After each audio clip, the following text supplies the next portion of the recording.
పై ఉన్నపళంగా చంద్రబాబు ప్రభుత్వానికి ప్రేమ పుట్టుకొచ్చింది. 3 ఏళ్లుగా విజ్ఞప్తి చేసినా పట్టించుకోని ప్రభుత్వ పెద్దలు హడావుడిగా రోడ్ల విస్తరణ పనులు చేపట్టారు. నంద్యాల శ్రీనివాస సెంటర్లో ప్రొక్లైన్లతో షాపులు కూల్చివేయడంతో షాప్ యజమానుల నుంచి ఆగ్రహ జ్వాలలు వెల్లువెత్తాయి. అకస్మాత్తుగా షాపులు కొట్టేస్తే తాము ఎలా బతకాలని ఆవేదన వ్యక్తం చేస్తున్నారు. మరింత సమాచారం మా ప్రతినిధి లోకేష్ అందిస్తారు. నంద్యాల ఉప ఎన్నిక నేపథ్యంలో నంద్యాలలోని రోడ్డు విస్తరణలను ముమ్మరం చేశారు.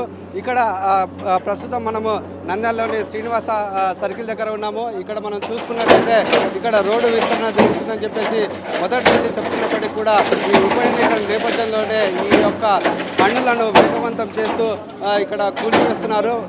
దీనిపై మాట్లాడేందుకు కొంతమంది ఉన్నారు, వారితో మాట్లాడదాం.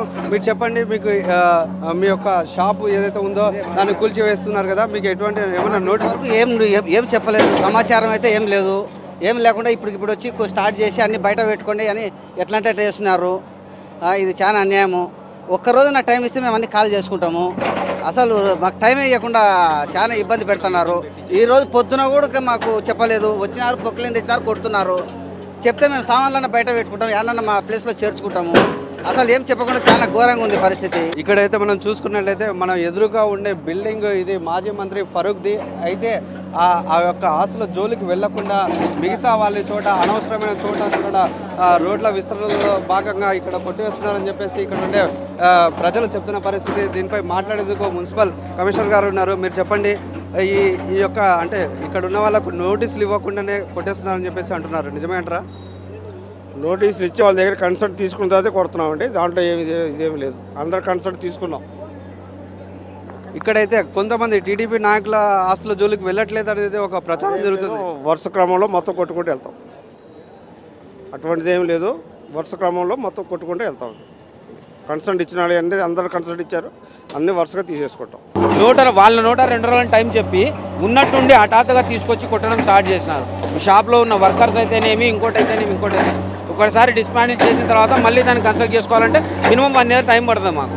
ఆ 1 ఇయర్ వరకు ప్రతి కుటుంబం రోడ్డు మీద పడేదే, ఓనర్తో సహా పనిచేసే 10 మంది పిల్లలు కానీ బయటపడాల్సింది రోడ్డు మీద. ఇదంతా గవర్నమెంట్ ఏదైనా బయట చేస్తుందా అంటే మేము ఓన్లీ టీడీఎస్ ఇస్తాము. అది ఆ టీడీఎస్ అనే దానికి 100 మందికి అర్థం తెలియదు. దానికి కనీసం వివరణ చెప్పడానికి కూడా వాళ్ళు నిరాకరిస్తూ ఉన్నారు. రోడ్డు విస్తరణ కావచ్చు, నంద్యాల పట్టణ అభివృద్ధి కావచ్చు, దీనికి ఎవరు అడ్డంకి కాదని, అయితే ఒక పద్ధతి ప్రకారమే కాకుండా వాళ్ళకు నోటీసులు ఇవ్వకుండా అనవసరంగా వాళ్ళకు ఏమి చెప్పబెట్టకుండా ఈ కూల్చడంపై ఇక్కడ ఉండే వ్యతిరేకత చాలా తీవ్రంగా ఉంది.